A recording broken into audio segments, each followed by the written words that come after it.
Welcome back to ONIF TV. Our one and only Sheikh, the only Sheikh we say we get for Kaduna, the only person we say he know the in and out of the bandits for this country.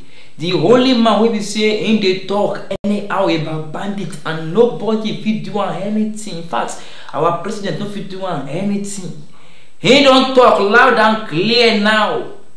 Gumi don't talk say make all the Fulanis ready for this country, make them go get voters card. He talk say enough is enough, go get voters card. Now Fulani they talk to. He tell them say, in fact, if they want better Nigeria, if they want they want better government, say make them go get their PVC against 2023. The election will be say in the come. In case I don't forget, say now this same man they always talk about this Fulani stuff. Say make the government they give them amnesty. It's gonna be like say the plan of this man it don't dey clear now small. Me I can't take my mind say this Fulani way this man they talk about are they Nigerians? I not to say Fulani they among Nigerians. I don't think say they among Nigerians. But why we say this man Sheikh Gumi they talk say make Fulani go get their PVC for this country we dey. Imagine what this man they talk now. Sheikh Gumi he go visit people wey be say they camp. Those Fulani wey be say the issue of Boko Haram stuff, the issue of COVID, they say he affect. So he go give them food, go give them stuff. So that's why he come talk and say make all of them go get PVC so that they will vote for the right person who say they like for the next election. And you know say those people them plenty. So you don't they get all this thing now. So all the repentant Boko Haram people they get for this country. So hope you know they get waiting. They won't use it before for 23 now. Hope you they get them small now for this country now. At the same time, this same man, him and Prof Yusuf, they visit Igboho, that city we be saying there for your state. They visit them yesterday. As they reach there, the thing will shock them. They say they see cow. They see people. We say the real cow for that place. Sheikh Gumi come laugh say and someone wait there for detainee, someone wait there for Kutonu. They shout say make Nigeria split. He got up say Nigeria no fit split at all. Say we are one and we go always be one for this country. Intokam in and Prof Yusuf. The Intokam wella. Into say Nigeria no fit split. Say with the two we say I see. We be say I see say cow they roam about for this place. We be say I see say the people are enjoying the cow for a year. Say Nigeria no fit split. Now we see Sheikh Gumi talk with that. You can watch the video of how Sheikh Gumi and Prof Yusuf they talk when they visit Igboho city or Igboho town yesterday. I beg when you watch am. Bismillahirrahmanirrahim. Today we have visited this town, Igboho, which one is a Muslim community, and we can see some cattle grazing in their courtyard. This is a place where I think Nigerians need to understand that we need to live together, because I've seen nothing here that can warrant people to agitate that they should be separated from our beloved country Nigeria. Professor Osman Yusuf, I don't know whether you have anything to say. Yeah, this is Igboho, made famous by a detainee in Benin Republic. Nigeria is one and will always remain one. We're just from the hinterland where we've seen example of how people should live, right? And this is why we're here. Nigeria is our country, and we are working to see how we can all come together, all faith. You see, the town we went to, Elisha, Burata, is it Burata? You see churches, you see mosques, you see Fulanis, you see the natives, you see Yorubas, all coming together. This is the Nigeria we grew up in, not the poison Nigeria, this Igboho, yeah. Igboho people, and people say Nigeria is divided. It is the elites that are dividing Nigeria, not the common people. The common people are all the same. So, we are here as Nigerians and will continue to be one, inshallah. Thank you very much.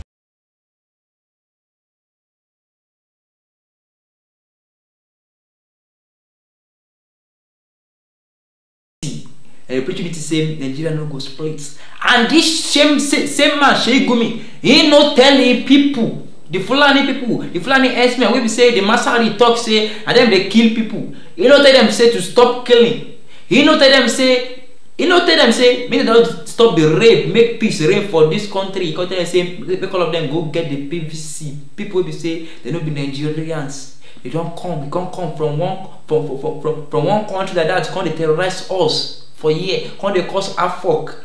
How they call them? Can't they cause problem for us for this country? So we see him also. Sheikh Gumi now, he don't become one kind minister for this country. Don't be say they can't talk anyhow. They work anyhow for this country, and nobody fit touch him. Nobody fit touch him at all. The next headline we say I want to talk about now about our doctors. We say them they on strike. In case you never hear, the federal government don't talk out loud and clear. They don't talk and say they know they owe shishi. They know they owe any doctor shintai. They know they owe them any kobo. They talk say doctors say na laziness. Na they do them so. They talk say all the thing we say the doctors they talk say the federal government too they owe them something no. The federal government too they never pay their salary. The federal government too they don't get that. They talking a lie. This man Hungingi always be his name. He talk say the only money we say they owe those doctors. Now the money we say they won't give them throughout this COVID stuff. We say they won't use and compensate all the doctors within the COVID period. Now that's the only money we say they owe them, and that is why we say they won't carry all the doctors go court in case they know yet. Say they must carry them go court, and now until they resume, that's when they go think say okay, then go stop to carry those doctors go court. Now we don't know who we don't know who they lie now. Maybe now Ngigi or what's be name. Now federal government they lie, or the doctors and them they lie. We know now because the doctors talk say that they owe them. Federal government talk say they no owe for this country say we did now. So they see they instead of them to sit down for round table to make everything loud clear. They talk say they go sue them, go court if they no reason. You know hold them money, and those doctors they won't travel go Saudi Arabia. When we say those people they sabi the importance of doctor, you still can't destroy, still can't spoil the place. If we say and then they create them, and they talk say you no owe money. Because black say our federal government now they know they get too mouth because one time like that you talk say you go pay them, and they say there are some people where we say you never pay but you go pay them finish. Now you couldn't talk say you no owe them again. This man first talk one thing, he talk say the only doctors where we say he never pay. Now all those doctors where we say they enter through fraud. Where we say they not be original doctors, but they can't insert their names. Those people where we say they be ghost worker. We say they can't collect salary and they no work. That's only those people where we say they will collect. But the main doctor and the real doctors don't collect their own salary for this country. We say we did. And the federal government know the importance of doctors for we masses we did for this country, and they do us like this because they the thing no concern them. Yes, because I know say if our federal government now, if all our leaders now, if they want to treat themselves, they no get to go, then go travel out. But we masses we say we don't get anybody. Now only God will get. Now him. Now us you're gonna use so far. Imagine how many weeks we say doctors now don't strike now. How many days we say they don't do on strike now, make the federal government never say anything to do. Only God knows how many patients, how many people now don't die now on top of this issue. Say they don't see doctors to treat them. Only God knows how many operations they on hold now because say no right doctors to treat them. Because imagine now this man probably talk say in fact all the hospitals for this country say they get the right instrument, they get the right this thing we say all the doctors are supposed to use. Now our doctors now them they lazy, and that's why they go carry them go court. We get proper instrument for this country, and our president they travel out. We get proper instrument for this country, and all our leaders they travel go UK, go treat themselves. Imagine for this country. The next headline I want to talk about, they don't promise us job for this country. Let me say with it. The only thing we sabi for this country now today promise us job. Promise. Ever since 2015, don't say if you get to say for 2015, the federal government promised us saying they're going to give 3 million job each year. My brother, 1,000 job. You know, the only job we see now the Empower. In fact, the Empower not reach 2 years. The cancel now. People will do job that time. Now they don't they unemployed now. The federal government don't talk say he go provide 4 million job for the youth. In fact, women self go enjoy from that thing. 4 million job. We say remain 2 years. So less than 2 years. We say the federal government. We say the regime go change. Don't talk say they will give us 4 million job. But the only thing we say ever since they talk all this thing. Now only word with the year. We need to see action. No, remember say one time that too. Our VP Osinbanjo, he talk one thing say they want ensure say our youth then they in collaboration with one tech company for US like that. Now only word we hear. Since that time we never hear them again. We no see action. We go give this to the youth and word we hear. No action. You don't start again say they will give job. They will give youth 4 million 4 million youths to give us job. And it talk say make we just agree say when we agree now say the federal government go do am. When we just agree say federal government go do am. The kind of job that they give us for this country no be permanent job. They go give us a job of 20k per month. The highest na 30,000 naira job. And some people go still happy. I beg, how much we as in how 30,000 naira can it solve the problem of today economy? Let me say in day like this. With the way we say our this thing was to reach, our economy don't was to reach. When we say food don't cost, everything don't cost. Dollar the rise, pounds the rise. I mean, can 30,000 naira can it survive? So even only one person for a month can person not talk of person may get family collecting 30,000 naira per month, and the job no permanent job. Now we masses, now we don't need to suffer that kind of job.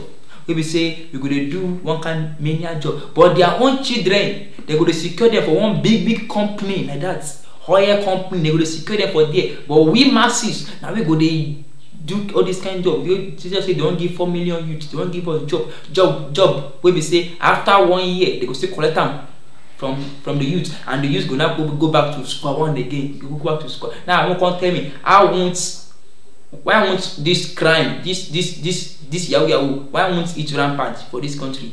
Where we say we know say the federal government will give us jobs, still collect them back from our hand, and we must survive, we must feed our family for this country every day. Imagine that. Think about it. Now we they suffer. Them they secure themselves better job for this country. We say we there. The next headline we will say I want to talk about now about Masari. I want to leave Masari, the only man we will say in eyes don't declare. The governor of Katsina State, no say of recent now, this man now, you know they do one kind of step like that. We say the step to me, this step they make sense. He can start from say okay, make them stop all this charging point stuff for the states. He stop palm. Later he talks okay, instead go think about this issue of signing this anti-open grazing. Maybe say he never do. He talk say in go reason now. Maybe he go do am or he no go do am. But me I know say if you do am, if you try am, because say most of in citizen and now this thing that they do. So if you try am, but he talk say he go do am. Of recent now, this man now don't talk say in they regret one thing. He talk say in fact the thing they started in heart. People come ask him, Governor Masari, wetin happen? Wetin you they feel regret for? He talk say all this repentant Boko Haram, we say he give them amnesty. He talk say I don't know, I want to give them amnesty. People come ask him why. He talk say you said imagine all this repentant Boko Haram wey be say we talk say they don't repent. Are they repenting truly? People can't do He talk say all this repentant Boko Haram, most of them they come back, they go back to their formate. Most of them, after they collect this amnesty finish, they collect money finish, they go still go back to the forest to they do the rubbish thing we say they do before. So imagine, come back and say this man eye don't they open. But me I know say if they say if they see hand over some bandits to him again, he go say give them amnesty. I know say he just talk this thing out of like as if say now politics now politician we say he go talk him to please citizen. I know say everything day in mind, go day in mind. I know that one kind thing. But this man Masari not talk say in the feel regrets of those Boko Haram wey we say in give them amnesty, say he supposed to give them amnesty, say those people supposed face proper riots, proper law, proper what do you call them punishment we say in the under the law for the terrorists and this thing we say that they do. But normal citizen for this country no enjoy amnesty. Normal citizen for this country no enjoy waiting those better Boko Haram they enjoy. and this same man talk say all these Boko Haram people, all these bandits, they be Fulani we say them come from another country, no be our person here. They terrorize us. Now our person here they do informants. I don't want to see they do us for this country. Now we they do ourselves for this country because of money. Now our own person they give people where we say they come from outside, they give them information on who and where to bomb, where to or where to kidnap. People can come from outside or they terrorize us for this country. Imagine. God bless say God Masari eyes don't they open, in brain don't they open. So now they talk. Make we now see maybe this man go put all your own 2 words for actions, because you know say the only thing a politician knows best now to they talk word without actions. Make I move on to another headline. I move on to Afghanistan. Taliban people don't come again with a new law. And guess no forget say they don't elect, or let me say they select, not be elect self. They select one temporary governor. Yes, the government just say okay, make the man they head them. For the meantime, we will say they go do proper election for the country. We will say they put one man narratively, make this man they govern them for the meantime. And so this man can't put down law. In talk say all the female, it come be as if say their main targets now female. I they tell you, because every time now female they don't target. Now you can just say all the females wait there for Afghanistan say no more sports for them. In fact, ordinary crickets, no more sports again for them. He said no to sports in Afghanistan. They're gonna ask them why. He talk say if they do sports, say their body go to show. So I got to say, and I thought say, and they don't want that kind of thing for their own country. You know, say they don't declare Afghanistan as Muslim country of Islam. They declare as per what we hear, as per what we see. So this man on talk say for Afghanistan, so no more sports.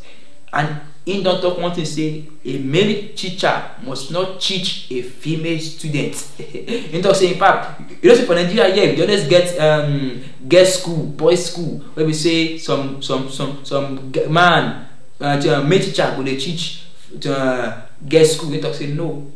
That kind of thing happen again for Afghanistan. Say now only female teachers fit teach female students. A male teacher will teach a male student. And then come talk say in fact if there is any issue where we say, or if there is anything where we say it won't warrant make male teacher teach a female student, talk say it must be an elderly man or elderly female teachers must teach the opposite gender. No be say one kind youths we want to teach the other gender for their own country. To say that kind of thing no fit happen again. Anybody who say they catch now war. In fact, even talk and say if they go class, you must wear everything. We say you go they touch the ground. Now great law. This one come, you can't give them law. Now what's happen with that for Afghanistan? My name na MC Top Secret. See you in my next edition. Catch up.